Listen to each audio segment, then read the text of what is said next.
Hi guys, I played SoulMask for 50 days. These days consisted of 30-minute days, and I wanted to make this video a little bit more cinematic than normal. So I hope you guys enjoy, and let's get into it. I was captured, ripped from my people and brought to be slaughtered. Then the gods gave me a chance.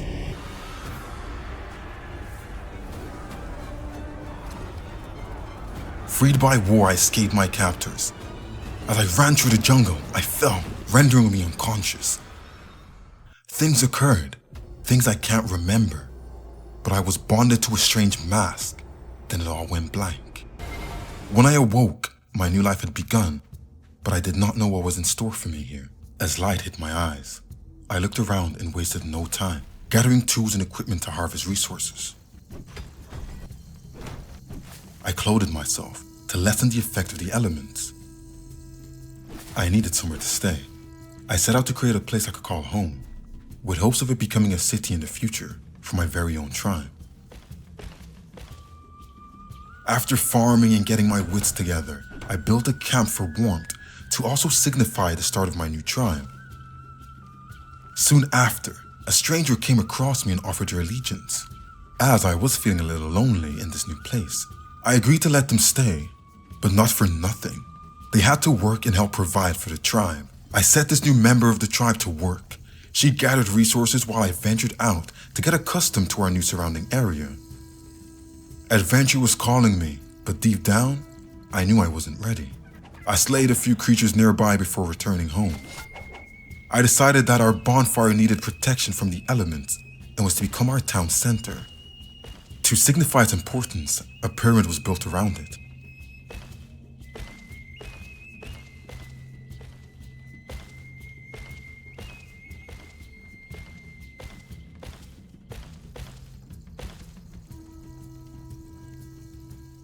I set up a shack that we could use to store our materials,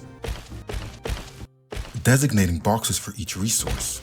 Things needed to have order. As our collection speed was increasing, things were progressing fast, and our collection was now becoming slow, and I needed to be freed from labor to explore. We needed more hands. We needed more people. I ventured to nearby outcast campfires that I had seen while scouting, to find people who would be, willing to join our new tribe. I persuaded some to join, and soon, we were now 4. I named our tribesmen, christening their welcome to the new Lyon tribe: Miss Realty, Raymundo, and Delilah.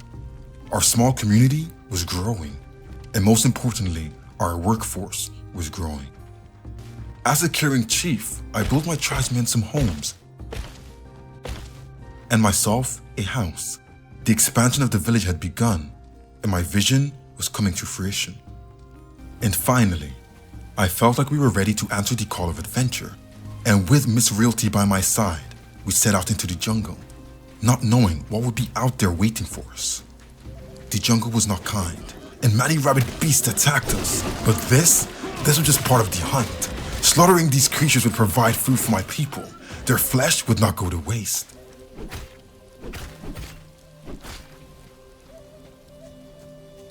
After some time, we came across a more put-together camp of exiles. There were a few. We dispatched them to the afterlife hastily. Then we noticed what they were protecting: a relic stone. After interacting with this relic, a piece of my fabled mask was repaired, giving me more power. My battle prowess had been more refined. I packed up some materials I found in chests, then ventured to a few more temple locations to gain more knowledge and gear.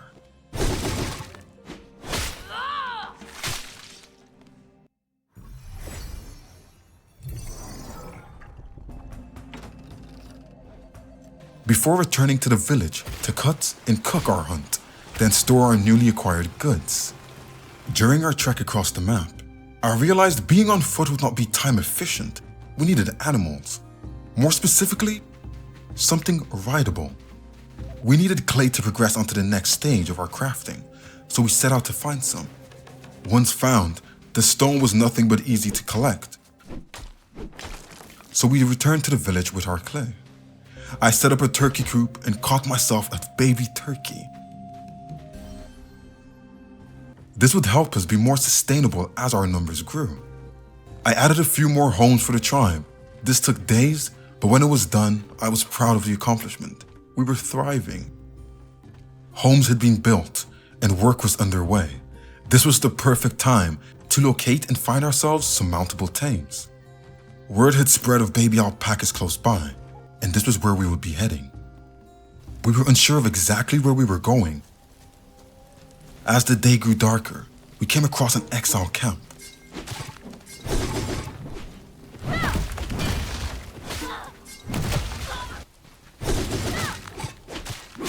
After defeating the people we found, alone in a small pen, a baby alpaca. This little creature would be coming home with us. It was getting late, and I was unable to run while carrying the alpaca. Miss Realty was my only defense. We protected the baby with our lives, fighting off wild boars and dogs. This baby was making it back to the camp, no matter what. And after a long and slow walk home, we did it. Ahead, we could now see the village. The baby alpaca was placed in a stall in our newly dedicated pen space, where a trough was placed to feed our mounts. Now we wait for the baby alpaca to grow. Things were looking good for us. The alpaca grew fast, yet cotton was still unknown to us. So I called on Delilah, and together we set out to find some. Our long trek took us to some unknown land, where we came across an advanced tribe of barbarians. They were set up, more than we. Would they be a problem in the future? We ventured close to scout around their camp, then proceeded to interact with them, and immediately it was clear they were hostile. A long battle ensued, but with death close to me, I made the tactical decision to retreat. We weren't ready for a full-on war with these people. Not yet, at least. We fell back into the jungle with what we had gathered from their corpses. Yes, we retreated, but we did take a few of their souls with us. No cotton yet, but hope was not lost. On our trek through the bushes and trees, we came across a camp, but this was different. It looked like a scout outpost. With further observation, we came to realize it was.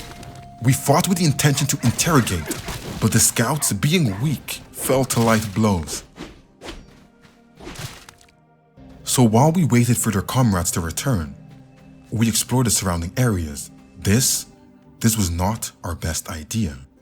From beyond the trees, a jaguar leapt out and pounced with the intention to kill. Miss Realty defended with her spear and shield, slowing it down enough for me to break away. My wounds were deep, but I wasn't intending to die here. Not now and not yet. I ran until the jaguar lost interest in me, and I waited for Miss Realty to catch up, to a position where we are now both safe.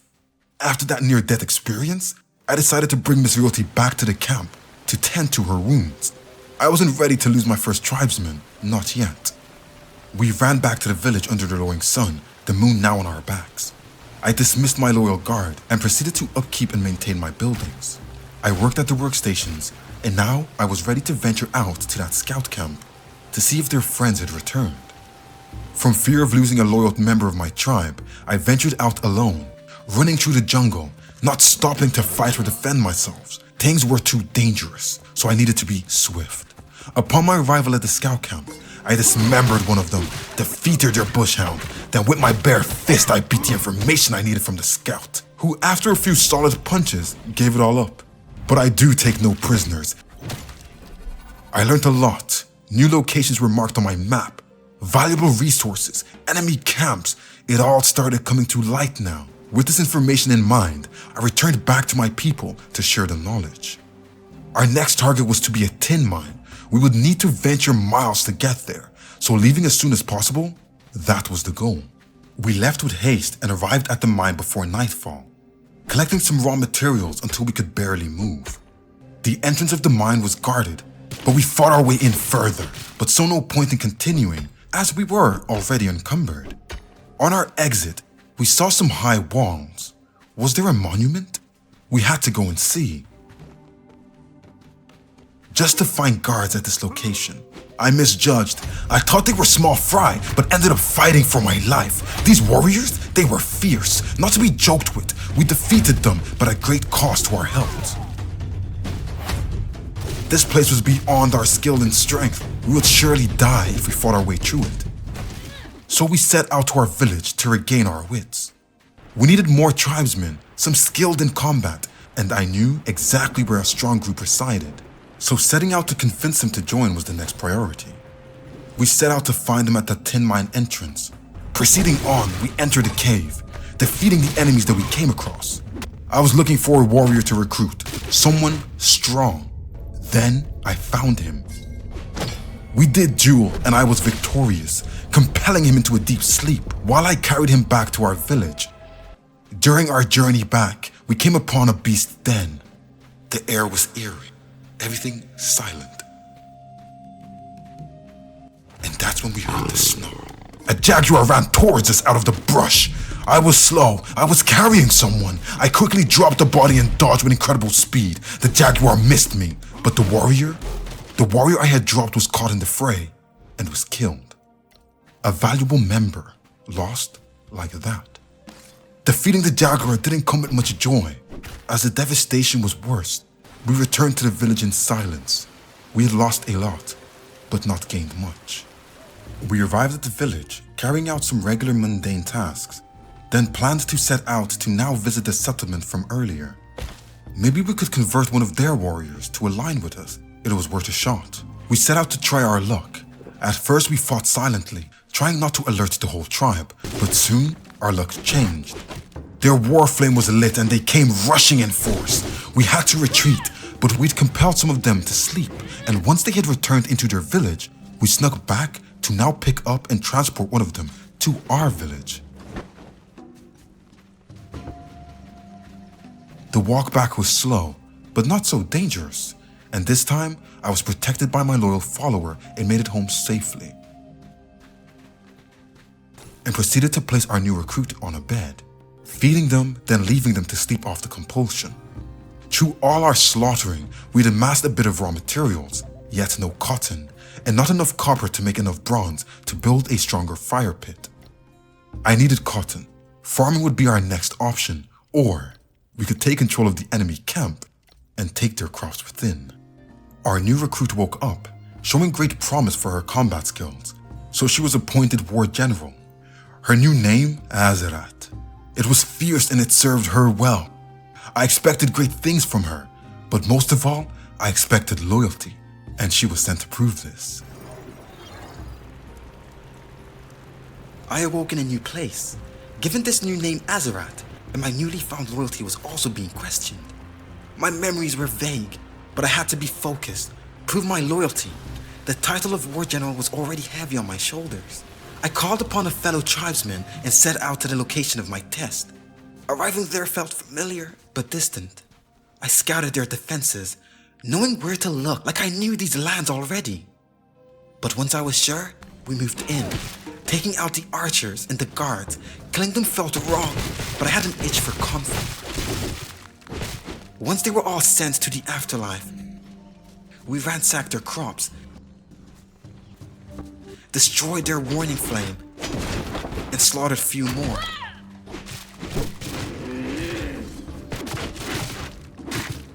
One of them did feel familiar to me. I compelled her to sleep and carried her back to the village before they were all alerted. We retreated into the jungle, making our way. All these attacks were bound to get some retaliation. What was our chieftain trying to do? Once I returned, I placed her in my newly appointed house. The gear and things acquired were offloaded. Then the chief was informed of our findings. Had I gained their trust? Had I gained his trust? With the return of my war general, I was sure she had loyalty to us, but with one of their own shedding the blood of their people, the Flint tribe was sure to attack us one day. I began working on defenses, building high walls to circle our village to prevent invasions.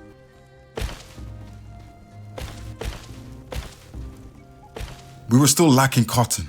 I called upon my war general and we set out to the barbarian camp, checking if they had planted new crop.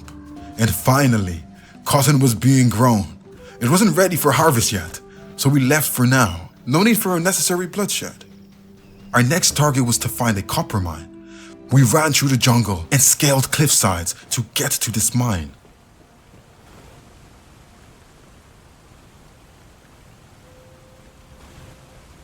We gathered the copper we could, killing the hound guards. We then moved into the entrance of the pit. pit was eerie. The wind whistled through it. It was silent. The ring of my pick against the copper was the only loud sound hearable.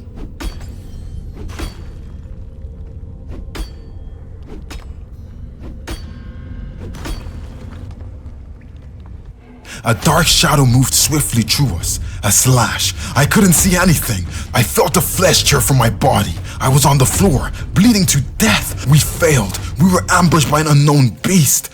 I was reincarnated. Finding my way back to the cave, I went there with haste.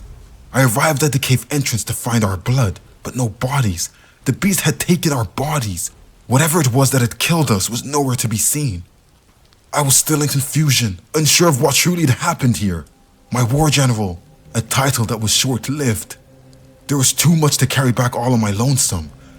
I stored some of it near the pit, allowing for collection when ready. I made my way back to the village, the rain and thunder echoing the feelings of my heart. Bearing this bad news that I would then have to bring to the tribe. I needed to return the stashed gear, but the distance from the village to the pit was great. I needed to use the alpaca, so I needed cotton. This one resource had been extremely challenging since the start of this adventure. I needed it, and I needed it now. Returning to the barbarian barracks, I fought my way through the guards, rendering one unconscious as she showed promise. The cotton was finally ready to be harvested. This was surely enough for my alpaca saddle. Surely. Returning back to the base, I processed the cotton, and finally, it had taken weeks, but finally I could ride the alpaca. Now crossing the jungle would be a swift process. This was quite evident. The alpaca moved 5 times the speed of us on foot, making the trip back to the stashed goods swift. On arrival, a jaguar was waiting in ambush and managed to knock me off the alpaca. This was a close fight, sending me close to death, but finally I bested the beast. I collected the goods and harvested more copper as I was leaving. Then with the alpaca, I made a swift journey back to the village. The memory of Azeroth fading, and a promotion to War General was made. But most importantly, with the combination of tin and copper, we discovered bronze. This would change things for us. This would make us resilient gear. This meant everything. I worked on upgrading our facilities so we were able to make bronze gear. We needed higher quality pelts and hides. I set up some more storage and finally set up our farming area, creating a granary to appoint our farmer to upkeep. More walls were erected around the compound, and the base was extended to accommodate the growing number of tribesmen. We were now becoming an advanced civilization, and production was at its most efficient. I appointed one of our new recruits, Aurora, as my personal guard. She was a hunter, and I believed she would serve me well. We set out. Some exploration was done using the alpaca, making trips around the terrain short and giving more space to store goods for transportation. We uncovered many new places and passed some many old ones. Venturing out towards the swamplands was to be our next voyage. Arriving there had an ominous feel to it, with giant anacondas trying to kill us, and giant alligators with red eyes like the beasts of old. I fought many of these beasts, harvesting their corpses to gather the hide needed to outfit our bronze gear production. There were tribes out in this region, but they were also living in poison. The air was polluted, and I was not immune. With exploration complete, we returned to the village and began preparing the bronze equipment. I had noticed one of my tribesmen was progressing very fast, surpassing the rest of us, including me. He had an aptitude. I wanted to test his strength. I called upon Bruno and brought him with me to the plunderer's keep. We would now attempt a small assault. We fought our way through their camp, but quickly realized, although Bruno was strong, his gear was not fitting to do battle with the plunderers.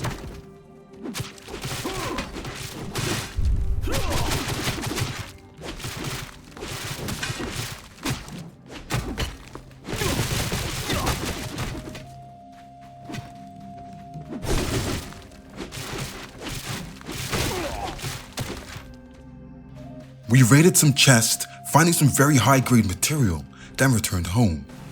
These plunderers, they were hoarding some good resources. A full raid was to be completed at some point. Days passed by, the village advancing and becoming a small town with new homes constructed, farms extended, and bonfires upgraded. I explored the new regions of the map, finding strange monuments. During these travels, I came across a new tribe. The Claw tribe. This tribe had built around a large copper pit, hoarding it all for themselves.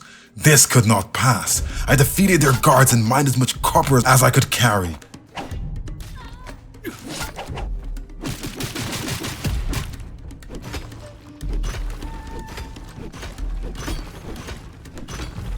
And to show my disdain, I captured one of their warriors, carrying her all the way back to the village.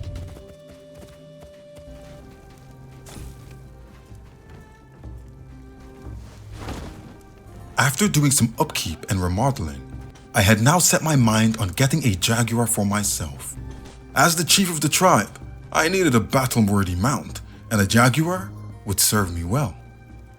To get a jaguar, I needed to track a female. This took some time to learn, but once I had found some tracks and began following the trail, we found a baby jaguar.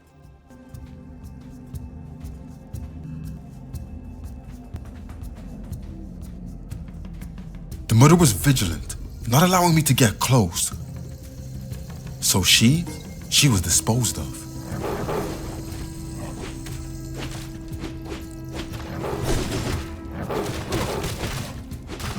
The baby was skittish. With any small movements, it would get startled and flee. I set up traps with meat and planned to scare the baby jaguar towards my placed traps.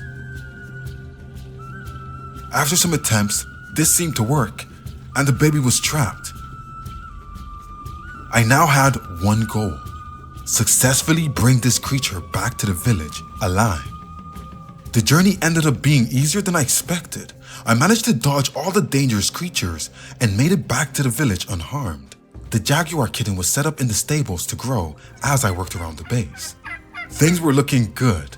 Most structures now advanced to wood, giving more comfort to my people. We had come so far. It was great to see. The jaguar matured fast, and once it was grown, it was given the name Atreon. He was fast, faster than the alpaca. I was happy with this accomplishment. Rumors of the Flint tribe attacking us could be heard through the jungle. This flame was to be stomped out. I couldn't let my people get attacked. I would have to send Bruno to conquer them. I was called by the chief to take out the Flint tribe in their entirety. I was not opposed to this, but why me? The war general would have been a better warrior. This is when I learned that she was meant to be sent along with me. We ventured to the Flint tribe's barracks. I did some checks to make sure we could complete the task, trusting in myself and the bronze on my flesh as we ventured forward. We fought waves and waves of the Flint tribe. We couldn't push in. Their warning flame needed to be put out, unless we were to die here.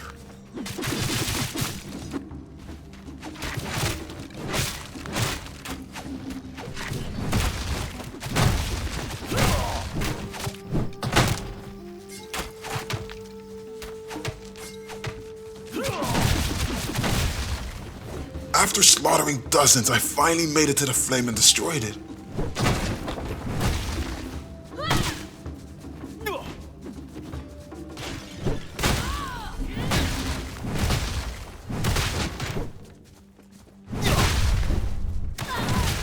This gave us time to catch our breath, looting the corpses and filling up the alpaca that had been brought with us. Then harvesting the crops in their farms was a feat of its own. But during this whole ordeal, the war chief, she started complaining about tiredness. She wanted to take a break. In the middle of a war, she wanted to take a break.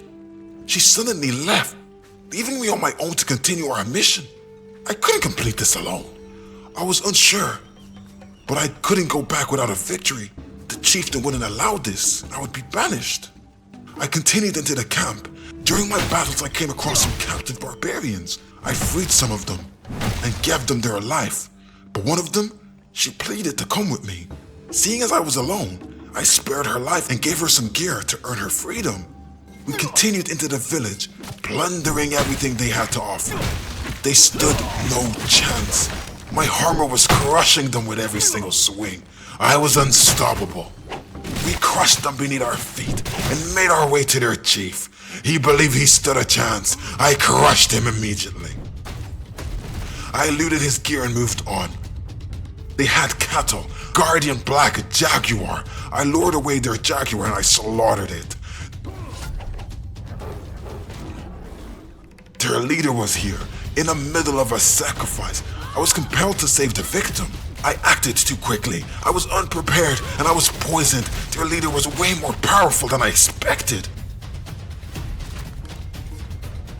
I made a short retreat to get my wits back to me.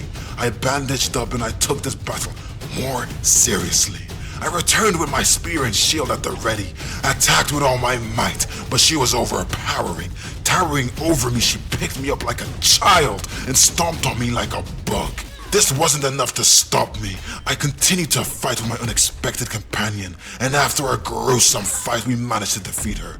She was carrying high-quality resources. I took these, killed her priest, and I freed the captured ritual sacrifice.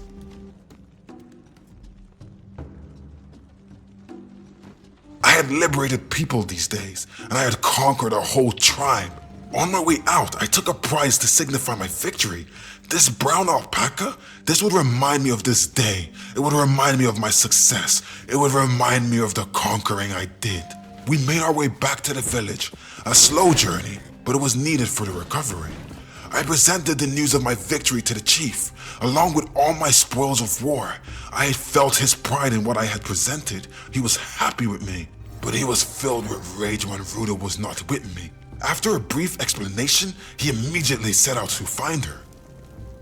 My greatest warrior had conquered a whole tribe by himself because my war chief had deserted him in battle. This was unacceptable. I was filled with happiness, rage, but I was overall proud of my man Bruno. But this was unacceptable. Grabbing Atrion, I raced out of the gates towards the location Bruno had described. Once I saw her figure in the distance, rage boiled over me. She was stripped of her gear and banished. Then she was executed on the spot. Weakness was not allowed. It was not tolerated. I was now content with how I had handled the situation. I made my way back to the village. I parked Atrion and took a walk around the compound. I marveled at what I had built. It had only been a few weeks, but I was proud. Look at what I had accomplished. I started as one, and now we were a mighty civilization, growing and prospering. So this was my adventure on 50 days of SoulMask. I wanted to be a little bit different and a little bit extra, obviously, and I hope you guys actually enjoyed this style of content. I want to start making 100 days more dramatic and more cinematic, almost like a short movie. This actually took me a lot of time because I had to get ready to do all these voices and script the whole thing. So make sure to like and subscribe and support the channel. If you like this style of 100 days, please let me know because I want to spread this out across all my content in every game I play. So Ark, Power World, Conan, and any new games I take on. So if it was actually entertaining, let me know. And don't forget, like and subscribe, guys. I'm trying to make this content different for y'all. Y'all gotta put some respect on my name, you feel me? And that's that, and that is all. And I'll see you guys on the next one.